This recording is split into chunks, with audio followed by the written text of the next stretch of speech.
There's obviously been a lot of tributes have come in over the last few days. But as an England player, can you sort of tell us what Sir Bobby meant to you and pay perhaps your own tribute to him? As a manager, never worked with him, but obviously saw what he did with his club teams all over the world, basically all over Europe, very successful. With England, hugely successful. And that's the first thing. But I think more importantly than that, I met him a few times, but once to do an interview in a hotel in London and spent about an hour with him. And he was, as I've read many pieces in the last few days about him, speaking very, very highly of him, and I was lucky enough to see that firsthand. He was exactly what everyone's saying about him now.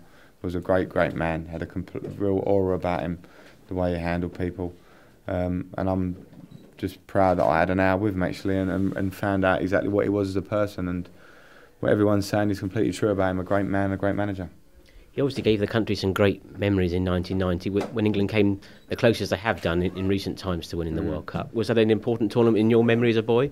It was the first important tournament that I took real notice of. I think I remember '86 before that, but more vaguely, I think that was the time with the Bobby Robson team, with the characters of Lineker and Gaza and David Platt. It was one of my favourite goals I always remember as a kid, the David Platt goal when he spun and volleyed it against Belgium, I think, because it just sticks in my head with the importance of the goal, and that was, I think, the moment I realised what World Cups were all about. And as I said to the kids in there, Gaza was my idol as a kid, and that was him arriving on the scene. So that World Cup was firmly in my mind as my first real idea of what World Cups are all about. How fitting would it be in 2010 for England to go one better than even Sir Bobby was able to manage, and perhaps in his memory go there and win the World Cup for him? Of course, it'll be fantastic to do that. Obviously, first we need to get there and get a point.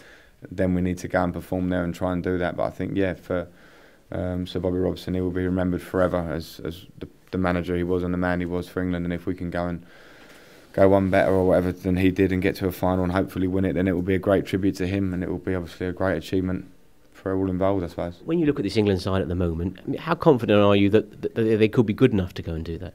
Well, I'm confident. I think we have to be careful falling into the trap, which we've done before, where people ask if you can win it and you say you can, and expectations rise. I think, of course, we can win it. We're playing as well as we have for a long time. There's a real confidence and a togetherness about the group. But there's a lot of good teams out there, so it's very important we get ourselves right this year. We qualify, we train hard, we try and keep improving. And when we go there, give it our best shot, and I think we've got a very good chance then. As I said, we need a little bit of luck and a little bit of circumstances along the way, but it's certainly possible we can do it.